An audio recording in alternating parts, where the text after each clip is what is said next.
Good evening. This is Friday, January 16th, 4 days until the inauguration of President-elect Barack Obama. Monday is a federal holiday. This weekend belongs to the cleaners and the painting crew. Thus, in our fifth story on the countdown, while it is still to exist until noon Tuesday, for all intents and purposes, as of 5 o'clock Eastern this afternoon, the Bush administration ended.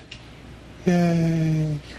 Time to hand in those IDs, those Blackberries, those security clearances, and those licenses to screw everything up. Top-level staffers at the White House give it a deadline of 9 p.m. Friday to vacate the premises. And don't let any secret doors hit you on the way out.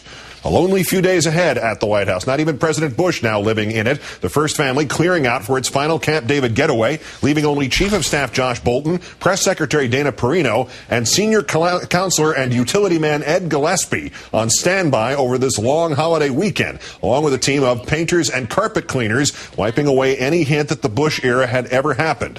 Wiping away the administration's political legacy, far more difficult, however, than just throwing on a few coats of paint. President-elect Obama traveling to the former battleground state of Ohio to sell his economic recovery plan today. Mr. Obama making the case that the need for action is urgent, warning that if nothing is done, the recession could linger for years. Something much odder seeming to linger on Capitol Hill today. Things like remorse, guilt, respect. Republicans who voted against the passage of the second half of that $700 billion financial rescue package, better known as TARP, if not apologizing to, at least expressing appreciation for President-elect Obama. Again, I do want to say my appreciation to the incoming administration for its responsiveness to Republican concerns. Every time we asked a question, it was promptly answered.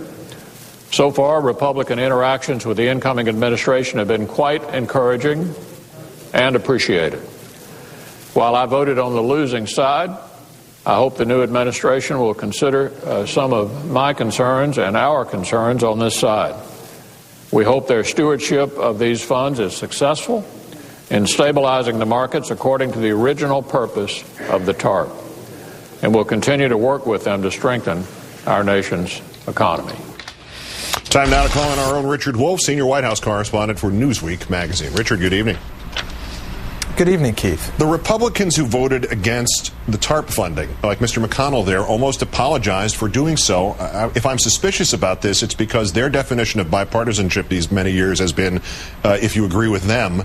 Have they really wiped a slate clean, or is there something behind this for us paranoids to grab onto?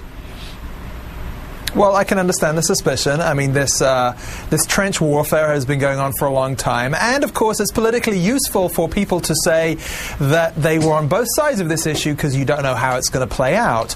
But what this really does show is that you only really wipe the slate clean when you have leadership at the top. If you have an incoming president who goes out of his way to dine with op-ed columnists from the other side, who gives the other side big tax cuts that they were looking for, who even has a dinner in honor of the guy he beat. I mean, imagine if President Bush had had a dinner in honor of Al Gore in 2000.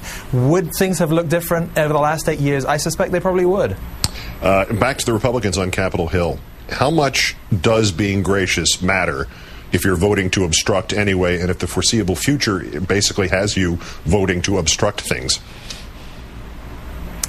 Well, it helps, but it only helps a little way. I mean, you know, they could afford to obstruct because in the end they knew that their votes were going to be there.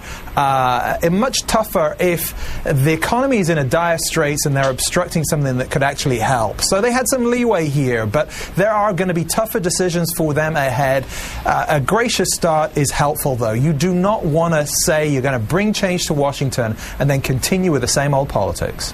Speaking of that, skeletal staff at the White House this weekend, almost as if the Bush administration was only on call. One could make the argument that the White House has spent the past 8 years only being on call.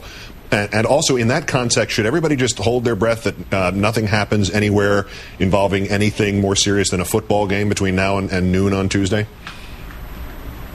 Well, I think it's fascinating that the Obama folks are saying to their staff, be prepared to work on Tuesday. It's not just about the partying side of it. And look, there was a big bank bailout just today. When Bank of America could collapse on a Friday and needs a big bailout, I mean, who knows what's going to happen on Monday? It may be a national holiday, but, you know, this situation and the economy, national security, anything could happen. Ironically, if there was ever a weekend the Bush administration had earned by just dint of hard work, not necessarily good work, the weekend off, it was this one.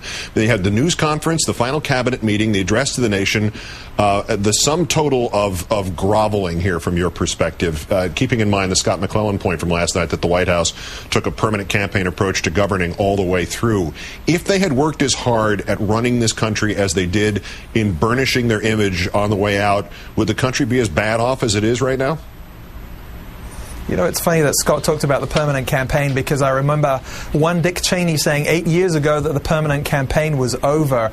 In the end, it's not about the marketing, it's not about the exit interviews. This administration's reputation comes down to a decision to go to war in a country that should never have been invaded. And, you know, the phrase that springs to mind most of all is lipstick on a pig. And we all know how that turned out. Richard Wolff of MSNBC and Newsweek, great thanks. I'll see you next week in Washington. Thanks, Keith. Looking forward to it.